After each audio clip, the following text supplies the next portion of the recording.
नमस्कार। तो खबर है 23 जून 2025 की। ईरान और इजराइल के बीच युद्ध विराम हुआ है। हाँ, एक अहम डेवलपमेंट है ये। बिल्कुल।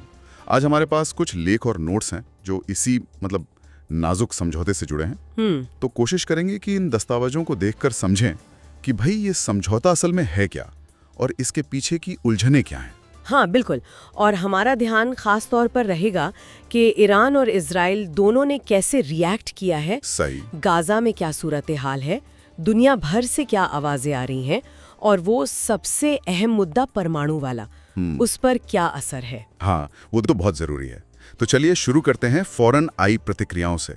ईरान की सरकार वो तो इसे एक ऐतिहासिक जीत बता रही है। हाँ, राष्ट्रपति पेज़ेश्कियान, विदेश मंत्री अरगची, दोनों के बयान आए। कह रहे हैं कि दुश्मन पर भारी पड़े हैं। तेहरान और दूसरे शहरों में जश्न की भी खबरें हैं। ये क्या सिर्फ दिखावा है या कुछ और बात? ये देखना पड़ेगा। देखिए, अपनी जनता के लिए तो ये बयान बहुत मायने रखता है ना? जी। शायद अंदरूनी जो हालात हैं उनमें सरकार अपनी पकड़ मजबूत दिखाना चाह रही हो। सरकारी मीडिया तो इसे इस्लामी ताकत की जीत की तरह ही पेश कर रहा है, पर दिलचस्प बात यह है कि इस सब के बावजूद इजराइल की सेना पूरी तरह अलर्ट पर है। अच्छा, भरोसा नहीं है इजराइल पर? बिल्कुल नहीं, जरा भी नहीं। और उधर इजराइल, वहाँ का नेतृत्व कह रहा है कि हमने अपने लक्ष्य हासिल कर लिए, लेकिन वहाँ की जनता क्या सोच रही है? खबरें तो कुछ और इशारा कर रही हैं। हाँ, वहाँ थोड़ी अलग तस्वीर है। जनता में साफ बंटवारा है।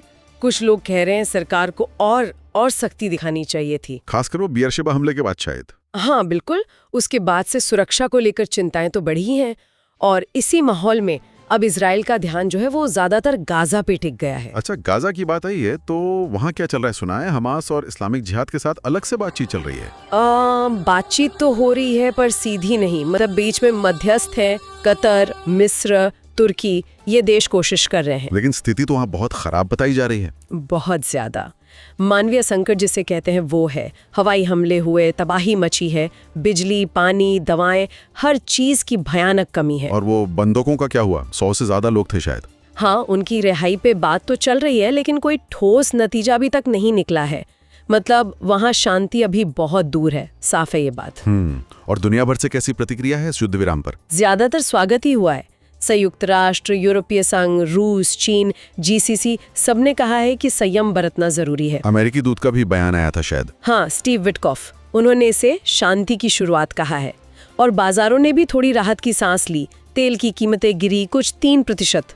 अमेरिकी शेयर बाजार में भी थोड़ी तेजी आई। तो दुनिया चाहती है कि ये तनाव कम हो। जाहिर है ये तनाव किसी के हित में नहीं है। लेकिन अब आते हैं उस मुद्दे पर जो सबसे चिंताजनक है, ईरान का परमाणु कार्यक्रम। यहाँ तो दावे बिल्कुल उल्टे हैं। हाँ, यही सबसे पेचीदा हिस्सा है।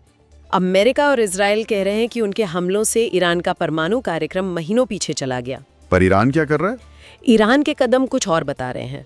उन्होंने IAEA, जो UN की निगरानी संस्था है, उसके साथ सहयोग कम कर दिया है। अच्छा। और वो उन्नत यूरेनियम संवर्धन एनरिचमेंट वो फिर से तेज कर दिया है। अपना परमाणु कानून भी और सख्त बना दिया है। और ये भी सुनने में आ रहा है कि ईरान के अंदर से भी दबाव है, रेवोल्यूशनरी गार्ड कॉर्प्स यानी IRGC की तरफ से। ये बिल्कुल सही है और यही असल चिंता की बात है।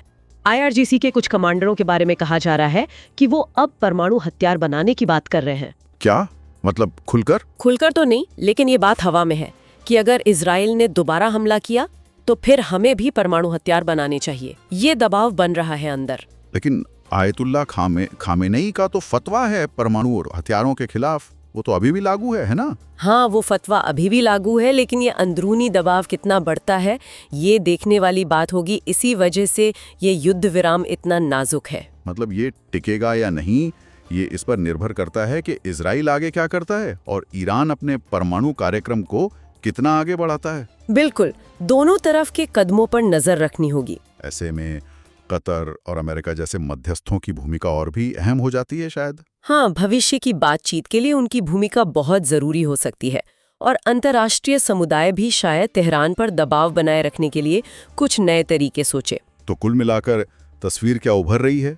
एक युद्ध विराम है जो बहुत नाजुक है। हाँ, और दोनों पक्ष अपने अपने मतलब निकाल रहे हैं उससे। गाजा में संकट गहरा है, बंदूकों का मुद्दा लटका हुआ है, और सबसे ऊपर ईरान के परमाणु कार्यक्रम और उस पर ये जो अंदरूनी दबाव बढ़ रहा है, उसने सबसे बड़ी चिंता खड़ी कर दी है। और शायद यहीं पर हम आज की इस गहरी चर्चा को रोकते हैं इस एक सवाल के साथ कि ठीक है, ये युद्ध विराम शायद कुछ दिन कुछ हफ्ते चल जाए, लेकिन ईरान का ये यूरेनियम संवर्धन फिर से तेज करना और IRGC के अंदर से परमाणु हथियार के लिए ये जो सुगबुगाहट है, हाँ। ये सोचने वाली बात है कि खामिनेई के फतवे पर ये जो अंदरूनी तनाव है, ये आगे चल के ईरान के फैसलों को किस तरफ ले जाएगा। भले ही ये युद्ध विराम अभी कायम रहे। ये वाकई एक बहुत बड़ा सवाल है जिसके जवाब पर शायद पूरे क्षेत्र का भविष्य टिका है।